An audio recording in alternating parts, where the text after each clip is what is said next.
Hello guys, my name is Mitchell. My YouTube channel is Mitchell Makes Vids. Welcome to this video. I'm going to be reading something from an article. It is What Should I Do With My Life? A Scientist's Perspective. Now this is for everyone that doesn't know what the flying fuck to do with their life, and I'm going to read this to you. Maybe this will make you figure things out. You were born. You grew up.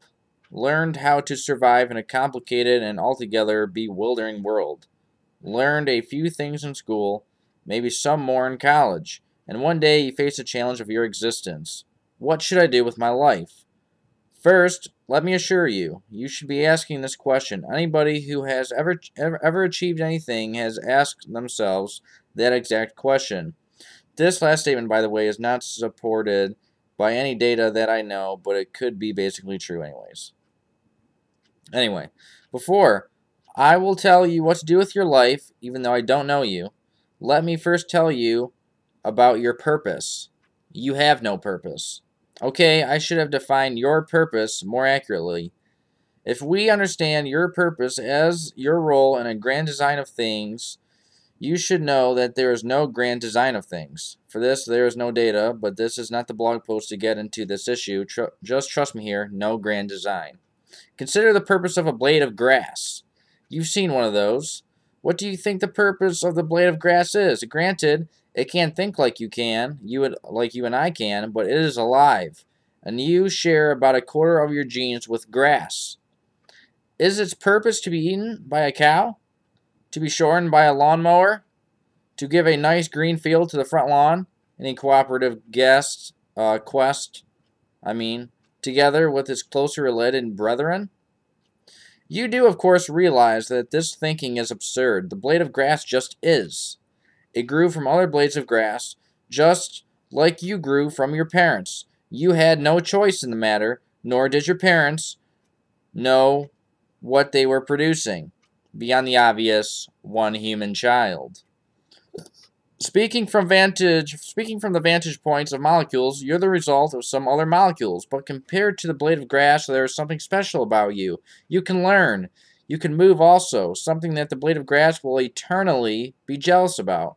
LOL. When you learn, you take past experiences into account to change how you'll do things next time around. You can learn about the world in which you happen to be placed, and you are even free to ponder whether there could be other such worlds beyond the one you currently inhabit, populated with other beings that ask themselves what to do with their life.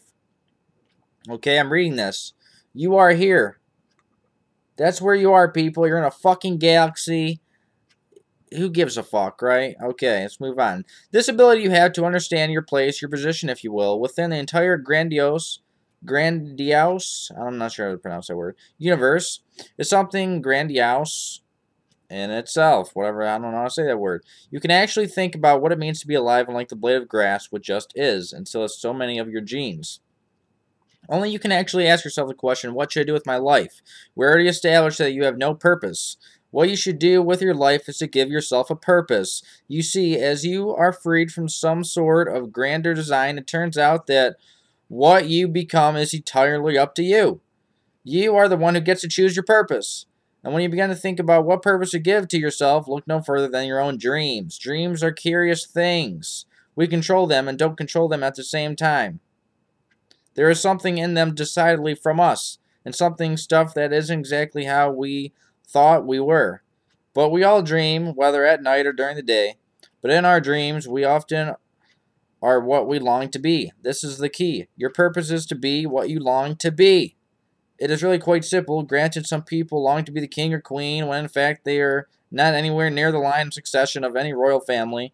This is not the longing I am talking about. I long to be rich, I often hear. Big deal, who doesn't? I'm talking about the longing that is based on something you experienced, something you learned, something inside of you that made you think, this is what I want to do all the time.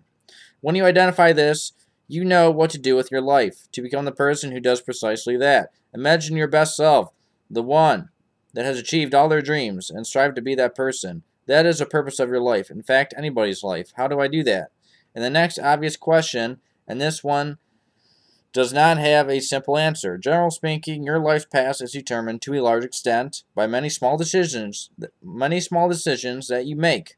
and perhaps a few big ones. If you don't pay attention, others may make those decisions for you. Don't let them. This is your life, not theirs. They had their chance. This one is yours. It is often the myriad of small decisions that nudge you closer to where you want to be, and those are decisions that can be corrected if you realize that you are not moving where you want to go. Major decisions like getting married, accepting a job overseas, etc., are more difficult to correct should you realize that they are not helping you reach your goals, but almost all decisions can ultimately be corrected. The trick in making more correct decisions than incorrect ones, because let's face it, that is the best one can hope to achieve, is to keep in mind the person and the life that you dream to attain. If this is the life that you want, then you must do what is necessary to get there, sparing no effort, fearing no obstacle. Tell yourself, so you want it. Are you prepared to work to get it? Nothing is for free, at least not the things that are worthwhile. To achieve what is worth your while requires work. Work is easy if you really want the rewards. Find what you cannot live without. Find what is your passion. Working towards that will not even feel like work. What if you have no passion? Then you have not lived enough or experienced enough. One way to remedy that is to read about the passions of other great people, not because you should just like them, but because they might inspire you. Read about adventurers, scientists, leaders, artists. Read about their struggles, their passions, and their failures, and you will find your own. But by all means, read. Let me, for the sake of emphasis, repeat that. Read as much as you can. There is a reason our civilization has started an exponential boom after we figured out the printed word. Inspiration is passed on from one person to another. If one dream can infect thousands of others, an exponential amplification is inevitable. If you are asking, what should I do with my life? You have already taken the first step to do something with your life. Take the next step. Find out about your passions by studying other people's passions. There is no doubt in my mind that you will come across a singular experience written down by someone who used to be just like you that makes you realize, this is what I want. This is how I spend the rest of my life.